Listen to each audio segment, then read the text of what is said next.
السلام علیکم ورحمۃ اللہ وبرکاتہ۔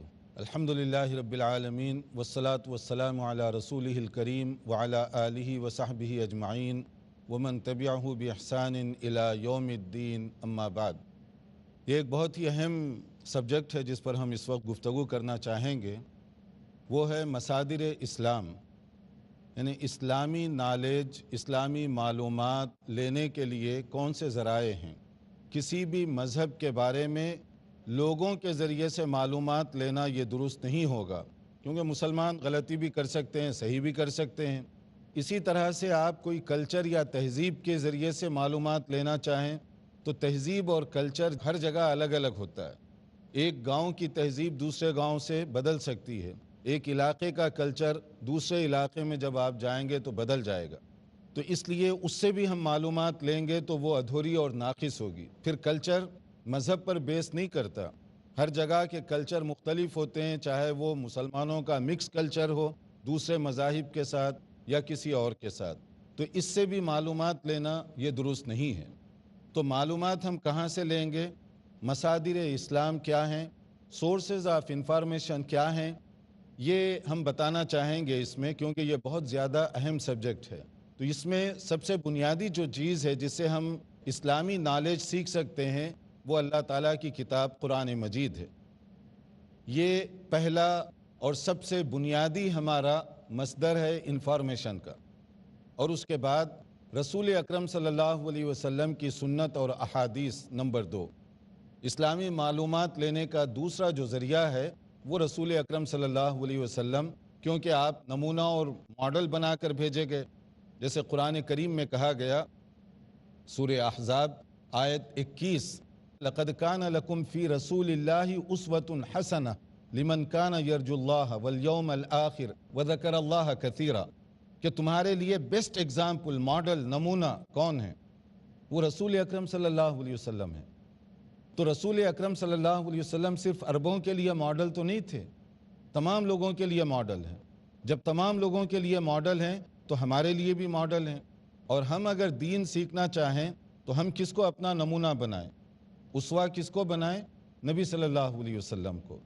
تو اس لحاظ سے نبی صلی اللہ علیہ وسلم کی باتیں، آپ کے ارشادات، آپ کی تعلیمات ہم سب کے لیے بہت زیادہ ضروری ہے۔ تو قرآن اور حدیث، اس کے بعد تیسری جو چیز ہے وہ فقہ اسلامی ہے۔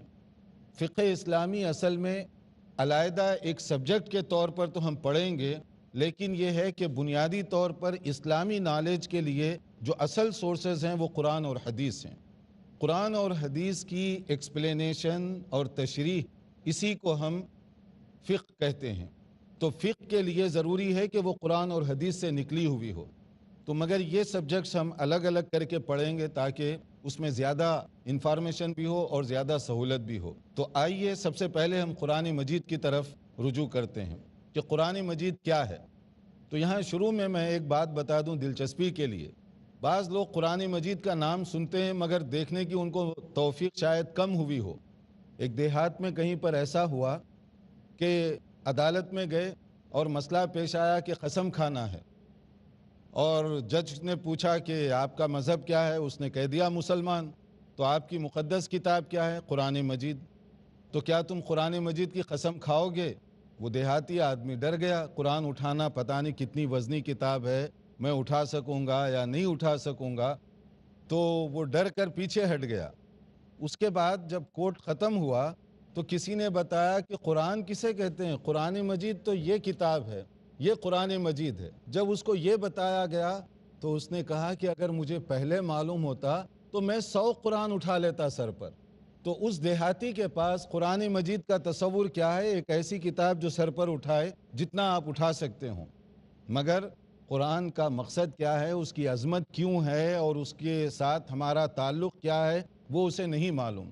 تو بہت سارے لوگ ایسے ہیں جو قرآن کی بات سنتے تو ہیں مگر انہیں خود موقع نہیں ملا کہ قرآن پڑھیں، یا انہوں نے خود دیکھا نہیں کہ قرآن مجید میں کیا ہے۔ تو اب جس طرح کا پروپیگنڈا کیا جاتا ہے اس وقت بھی لوگوں میں زیادہ تر کنفیوژن ہے۔ اس لیے پہلے ہم یہ سمجھیں کہ قرآن کریم ہے کیا چیز۔ اس کے اندر بنیادی طور پر جو بات بتائی گئی، ذَلِكَ الْكِتَابُ لَا رَيْبَ فِيهِ، یہ وہ کتاب ہے جس میں شک و شبے کی کوئی گنجائش نہیں۔ ہدی للمتقین کیوں نازل ہوئی؟ وہ لوگ جو سیدھا اور سچا راستہ، پرہیزگاروں کا راستہ اختیار کرنا چاہتے ہیں، قرآن کریم ان کے لیے بک آف گائیڈنس، ہدایت نامہ ہے۔ اس ہدایت نامے کے ذریعے سے ہم تقوی کی زندگی اپنا سکتے ہیں، پرہیزگاری کی زندگی اپنا سکتے ہیں۔ تو قرآن کریم کا یہ مقصد گویا یہاں بتایا گیا۔ اسی طرح سے آپ اگر قرآن تھوڑا سا پڑھتے جائیں، سورہ بقرہ آیت 185، اس میں قرآن کریم کے بارے میں اور زیادہ واضح کر کے بتایا گیا۔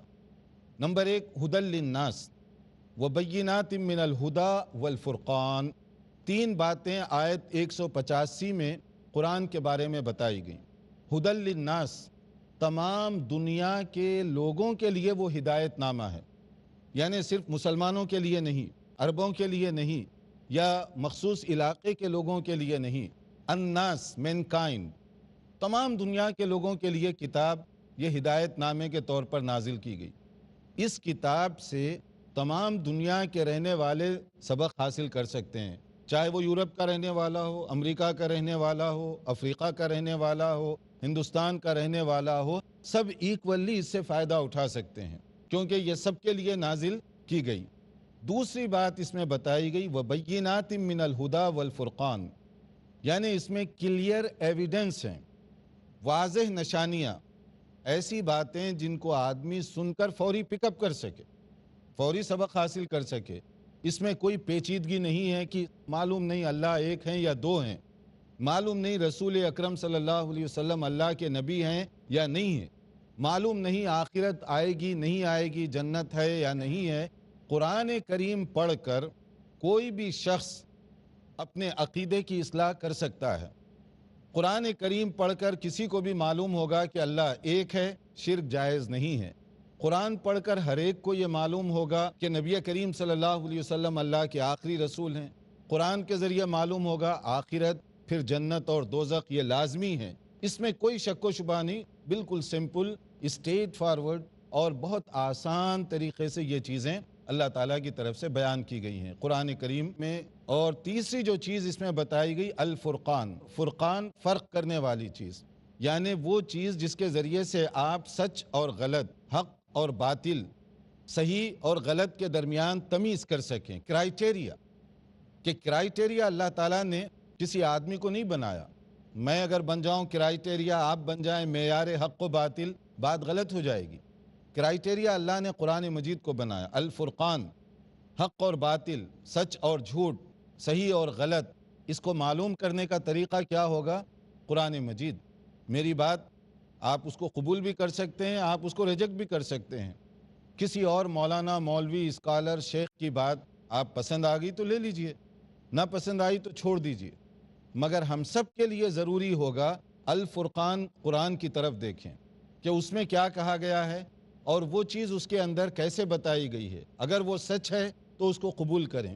اسی لیے قرآن کریم کے بارے میں بتایا گیا سورہ ابراہیم، کتاب انزلناہ الیک لتخرج الناس من الظلمات الی النور باذن ربہم الی صراط العزیز الحمید۔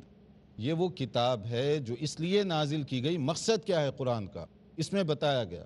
اس کا مقصد یہ ہے تاریکیوں میں اور اندھیروں میں بھٹکنے والوں کو روشنی آپ دکھائیں۔ اللہ کا راستہ یہ روشن راستہ ہے، صراط مستقیم یہ روشنی کا راستہ ہے۔ اور اگر کوئی آدمی یہ چاہتا ہے کہ میں روشن راستے پر چلوں جو بہت ہی برائٹ ہے، اجالا ہے، تو وہ قرآن مجید کا راستہ ہے۔ ہم اللہ سے مدد مانگتے ہیں اہدنا الصراط المستقیم، کہ یا اللہ ہمیں گائیڈ کر، کدھر؟ صراط مستقیم کی طرف۔ تو اللہ تعالیٰ نے پورا قرآن ہمیں دے دیا کہ یہ ہے صراط مستقیم، یہ ہے روڈ میپ، یہ ہے A to Z، یہ ہے نیویگیٹر۔ اگر تم معلوم کرنا چاہتے ہو جنت کا راستہ، یہ میپ ہے، اس کے ذریعے سے تم جنت تک پہنچ سکتے ہو۔ قرآن کو پکڑ لو، سیدھے یہ تمہیں جنت میں پہنچا دے گا۔ تو سورہ ابراہیم کی آیت یہ بتا رہی ہے کہ قرآن کریم کیا ہے؟ یہ رہنما ہے، راستہ بتانے والا ہے۔ اس کے ذریعے سے ہم معلوم کر سکتے ہیں کہ وہ صحیح کتاب کون سی ہے۔ اسی لیے رسول اکرم صلی اللہ علیہ وسلم نے ارشاد فرمایا، صحیح بخاری کی حدیث ہے، خیرکم من تعلم القرآن وعلمہ، تم میں بہترین آدمی کون ہے جس کے ڈریس اچھے ہیں؟ نہیں. جس کی دولت زیادہ ہے، جس کا اکاؤنٹ یا بینک بیلنس بہت اچھا ہے؟ نہیں. بہترین آدمی وہ ہے جو قرآن کا علم سیکھے اور دوسروں کو سکھائے، دوسروں تک پہنچے وہ کہ کیا ہے قرآن کریم. اب مجھے یقین ہے کہ آپ لوگ بھی جو ہے ماشاءاللہ احادیث اور قرآن کریم کی آیات آپ کو بھی یاد ہوں گی. آپ بھی اس میں بتائیں گے کہ اسی موضوع اور اسی ٹاپک کے بارے میں قرآن میں اور کون کون سی آیات ہیں. لیکن ہم تھوڑا سا پہلے آگے چلتے ہیں کہ اس زمانے میں جو کہ فتنوں سے بھرا ہوا ہے، ہر طرف مختلف قسم کے فتنے، شور شرابہ ہر طرف آپ کو دکھائی دے رہا ہے، مگر اس کے باوجود فتنہ بھی ہے، پروپیگنڈا بھی ہے. نیگیٹو پروپیگنڈا قرآن مجید اور مسلمانوں کے خلاف دنیا بھر میں پایا جاتا ہے. اس کے باوجود اس وقت دی بیسٹ سیلر بک، سب سے زیادہ پڑھی جانے والی اور فروخت ہونے والی جو کتاب ہے وہ کون سی ہے؟ قرآن مجید. یعنی پروپیگنڈا اپنی طرف، لیکن اللہ تعالیٰ کا یہ فضل و کرم ہے. دیکھیے کہ قرآن کریم سب سے بیسٹ سیلر بک، پروپیگنڈے کے باوجود مختلف لوگ چاہتے ہیں کہ پڑھیں قرآن کریم، آخر ہے کیا چیز، قرآن کہتا کیا ہے. تو قرآن کریم جو ہم تک پہنچا، اللہ تعالیٰ نے، چونکہ یہ آخری کتاب ہے، اس کے بعد کوئی نبی نہیں آئے گا، اس کے بعد کوئی اور کتاب نہیں نازل ہوگی، اس لیے اللہ تعالیٰ نے اس کو محفوظ فرما دیا. یعنی اللہ نے اس کی سیفٹی اور سیکیورٹی کی ذمہ داری لی کہ اس کے اندر کوئی انٹرپشن نہیں ہو سکتی. یہاں ہم تھوڑا سا بریک لیں گے اور اس کے بعد انشاءاللہ تعالیٰ اسی موضوع کو ہم آگے بڑھائیں گے کہ قرآن مجید کی حفاظت کیسے کی گئی ہے. دیکھتے رہیے پروگرام.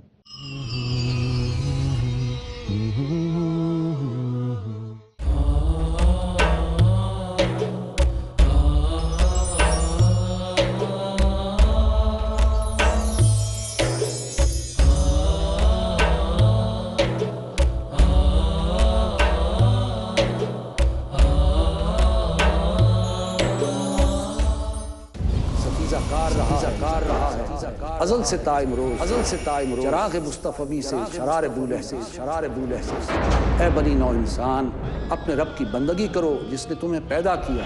ایمان و انسانیت کی حفاظت ہو. اے نبی ان سے کہہ دیجئے کہ اگر تم اللہ سے محبت کرنا چاہتے ہو تم میری اتباع کرو، اللہ خود تم سے محبت کرنے لگ جائے گا. کفر و شرک کی مخالفت ہو. اللہ کے سوا کسی کی بندگی نہیں کریں گے اور اللہ کے سوا کسی کو رب نہیں بنائیں گے. بدکاریوں کی مذمت ہو تاکہ تم افراط اور تفرید کے دھکوں سے بچ سکیں. ڈاکٹر محمد طاہر کھٹوانی. اے قرآن والو، قرآن کو تکیہ نہ بنا لینا. جو میری ہدایت کی پیروی کرے گا وہ تو یقیناً کامیاب ہوگا. دیجیے اپنے ہر قول و عمل سے مومن ہونے کی پہچان. رب کا فرمان، کل شام 6:30 بجے اور دوبارہ صبح 9:30 بجے انڈیا میں پیس ٹی وی اردو پر.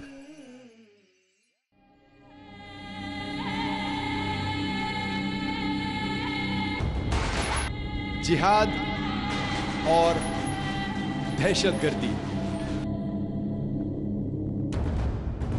اسلام کے پس منظر.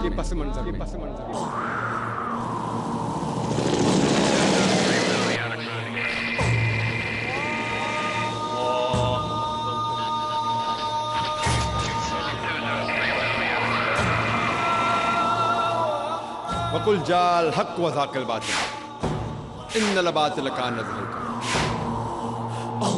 جانیے ڈاکٹر ذاکر نائک سے جہاد اور دہشت گردی اسلام کے پس منظر میں اظہار حق میں، آج رات 10 بجے اور دوبارہ صبح 8:30 بجے انڈیا میں پیس ٹی وی اردو پر.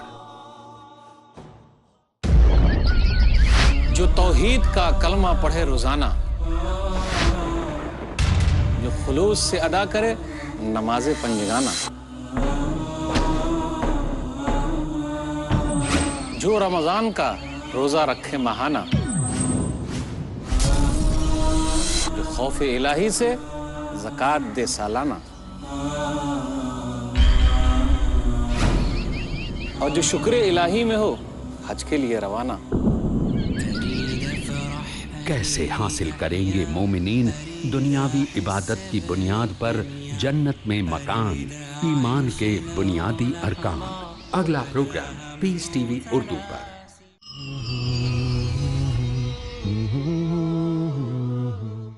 وقفے سے پہلے ہم بتا رہے تھے کہ قرآن کریم یہ آخری کلام ہے اور اس کی حفاظت اللہ تعالیٰ خود فرمائے گا۔ کہاں ہیں وہ قرآن میں؟ سورہ حجر آیت نمبر 9۔ ہم نے اس کتاب کو نازل کیا اور ہم ہی اس کی حفاظت کا ذمہ بھی لیں گے۔ اب آپ سوچئے کہ اللہ تعالیٰ جس کی حفاظت کی ذمہ داری لے، کوئی اس کے اندر آگے پیچھے کمی بیشی کر سکتا ہے؟ نہیں کر سکتا۔ مگر قرآن کریم کی حفاظت کیسے کی گئی ہے اس کو سمجھنے سے پہلے ہم بتائیں گے تفصیل سے کہ قرآن کریم کس طرح سے محفوظ حالت میں ہے۔ آپ قسم کھا کر کہہ سکتے ہیں کہ یہ وہی کلام ہے جو اللہ کی طرف سے نازل کیا گیا۔ اس میں آیت تو بڑی بات ہے، ایک لفظ کی آگے پیچھے کوئی کمی بیشی نہیں ہو سکتی، تاکہ آپ کا یقین ہو کہ جو کلام ہم پڑھ رہے ہیں یہی اللہ کا کلام ہے۔ کیسے اللہ نے اس کی حفاظت فرمائی؟ اس سے پہلے ایک اور پوائنٹ ہم چاہتے ہیں کہ آپ سمجھ لیں، وہ یہ ہے کہ قرآن کریم پہلی کتاب نہیں، آخری کتاب ہے۔ اس سے پہلے اور بھی کتابیں نازل ہوئیں، جیسے بہت سارے لوگوں کو معلوم ہوگا تورات، زبور، انجیل، صحف ابراہیم وغیرہ وغیرہ، مختلف چیزیں جس کا قرآن مجید میں بھی تذکرہ کیا گیا۔ مگر زمانے کے بدلتے بدلتے وہ چیزیں اپنی اوریجنل جو حالت ہے اس سے بدل گئیں۔ اب کوئی تورات کے بارے میں یہ نہیں کہہ سکتا کہ یہ وہی تورات ہے جو حضرت موسیٰ پر نازل ہوئی، یا وہی زبور ہے جو حضرت داؤد پر نازل ہوئی، یا انجیل جو حضرت عیسیٰ علیہ السلام پر نازل ہوئی، تورات جو موسیٰ علیہ السلام پر نازل ہوئی، لیکن اس کی اوریجنل زبان کون سی تھی؟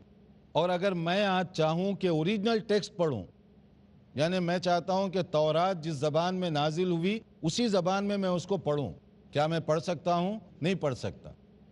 تورات کے بارے میں کہ وہ آرامی زبان میں نازل ہوئی، لیکن وہ زبان اب ختم ہو گئی، یا اگر ہے بھی پرانی لائبریریوں میں کہیں آپ تلاش کریں، مگر تورات جو اس زبان میں نازل ہوئی اس وقت آپ کے پاس موجود نہیں ہے۔ قدیم ترین جو نسخہ آپ کو مل سکتا ہے وہ یونانی زبان کا ہے، گریس، اور یونانی تہذیب پرانی تہذیب ہے، مگر جو ترجمہ کیا گیا اس ترجمے کے بارے میں آپ کو کیا گارنٹی ہے کہ یہ اوریجنل ترجمہ ہے؟ ترجمہ کرنے والا اپنی طرف سے بھی بہت ساری چیزیں اس میں ڈال سکتا ہے، کمی بیشی اس میں ہو سکتی ہے، یا اس کے اپنے خیالات بھی اس کے اندر ہو سکتے ہیں۔ تو آپ اوریجنل سورس کے بغیر کیسے معلوم کریں گے اس میں کتنی چیزیں ہیں جو حضرت موسیٰ پر نازل ہوئی اور کتنی ہیں جو بعد میں تبدیل ہوئی؟ اسی طرح سے تورات کے بارے میں ایک اور مسئلہ ہے کہ موسیٰ علیہ السلام نے اپنی ذاتی نگرانی میں، یعنی ان کی سپرویژن میں تورات کو لکھانے کا انتظام نہیں کیا گیا، اس کی ضرورت بھی نہیں تھی۔ تو اس لیے اوریجنل کوئی ایسا نسخہ نہیں ہے جس کو آپ ٹیلی کرنا چاہیں، دیکھنا چاہیں، چیک کرنا چاہیں تو وہ آپ کے سامنے آ سکے۔ بہت بعد میں جب بخت نصر وغیرہ ان کی بہت لڑائیاں ہوئیں، اس کے اندر مختلف چیزیں تباہ و برباد ہوئیں، اور پھر مختلف ذخیرے جو خاص طور پر دینی اور مذہبی ذخیرے تھے اس کو ختم کر دیا گیا۔ اس کے بعد جا کر پھر لوگوں کو خیال آیا، اور عام طور پر مشہور ہے حضرت عزیر کے بارے میں، انہوں نے یہ کہا تھا کہ مجھے تورات حفظ ہے اور میں اس کو لکھنے کی کوشش کروں گا۔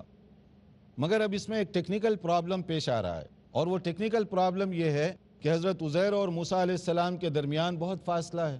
اب یہ بھی ہمیں نہیں معلوم کہ حضرت عزیر جو کچھ لکھا رہے ہیں یا انہوں نے جو کچھ لکھایا اس میں کتنے پرسنٹ تورات ہے اور کتنے پرسنٹ غلطی ہے، کنفیوژن ہے، جان کر نہ بھی کی ہو لیکن غلطی کا امکان تو موجود ہے۔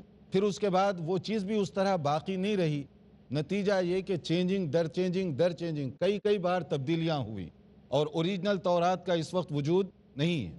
یہ ہو گیا تورات کے بارے میں۔ اسی طرح زبور نمبر 2، زبور کس زبان میں نازل ہوئی؟ کوئی آپ میں سے بتا سکے گا؟ زبور کی زبان سے تک لوگ واقف نہیں ہیں، تو آپ بتائیے کہ اس میں کیا تعلیمات تھیں، اس کو ہم کیسے جان سکتے ہیں؟ حضرت داؤد علیہ السلام پر نازل ہوئی، اس پر ایمان ہے ہمارا، مگر اب میں پڑھنا چاہوں تو نہیں پڑھ سکتا۔ یہ حمد و ثنا کا ایک مجموعہ تھا جو اللہ تعالیٰ کی حمد اور تعریف کے بارے میں تھا، لیکن اس کے بعد آہستہ آہستہ اوریجنل وہ چیز ختم ہو گئی، اور اسی کی بہت ساری چیزیں بائبل کے اندر ضم کر دی گئیں۔ پھر اس کے بعد میں ہمارے پاس جو تیسری چیز باقی رہتی ہے وہ ہے انجیل، جو حضرت عیسیٰ علیہ السلام پر نازل ہوئی۔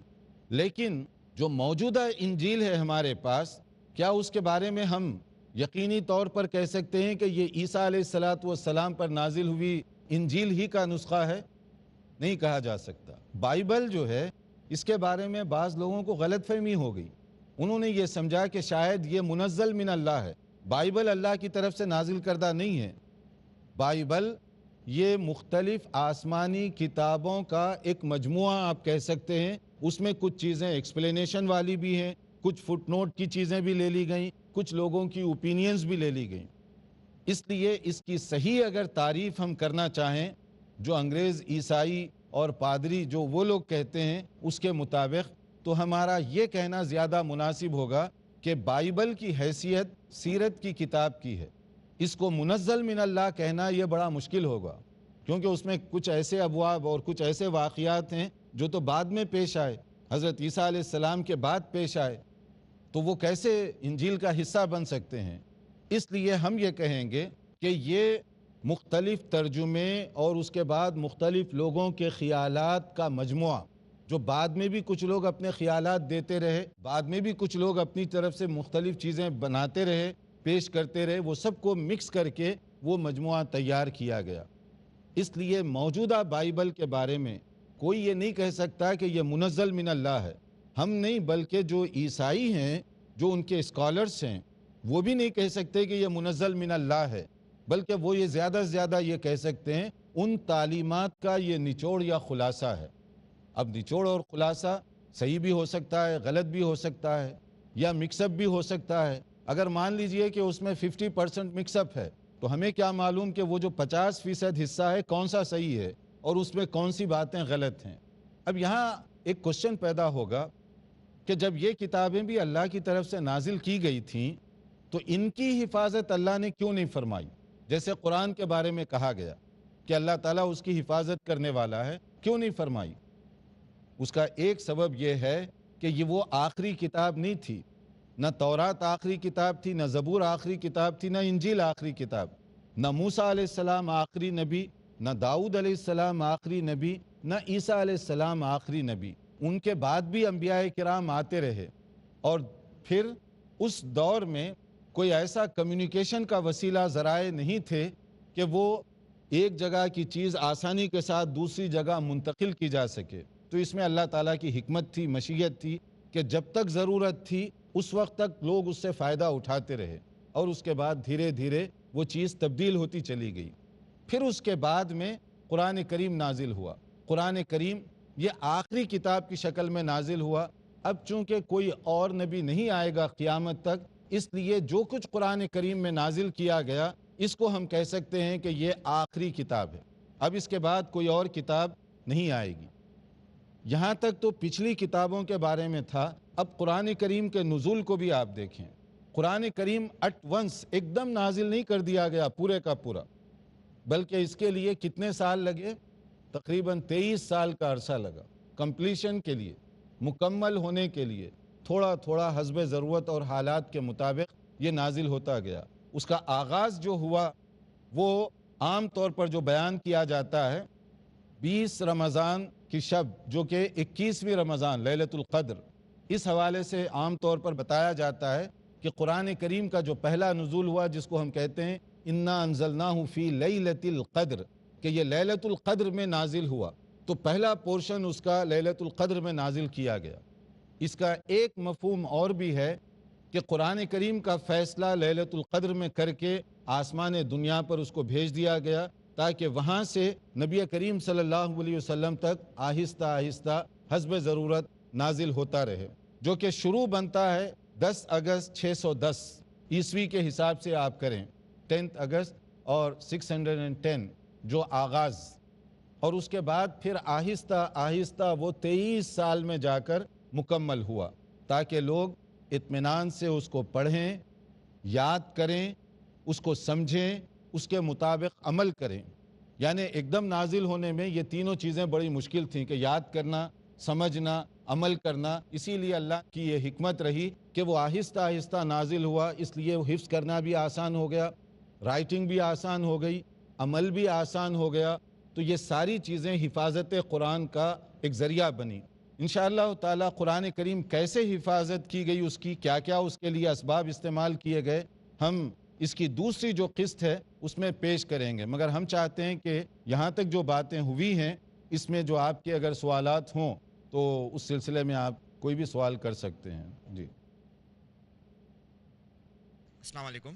وعلیکم ہمارا السلام. سوال ہے، جس طرح رسول اللہ صلی اللہ علیہ وسلم کا نام کئی دیگر ریلیجس اسکرپچرز کے اندر آتا ہے، تو کیا ہم یہ اس سے مراد لے سکتے ہیں کیا وہ ریلیجس اسکرپچر بھی اللہ تعالیٰ کی کئی وحی کا ٹکڑا ہو سکتا ہے؟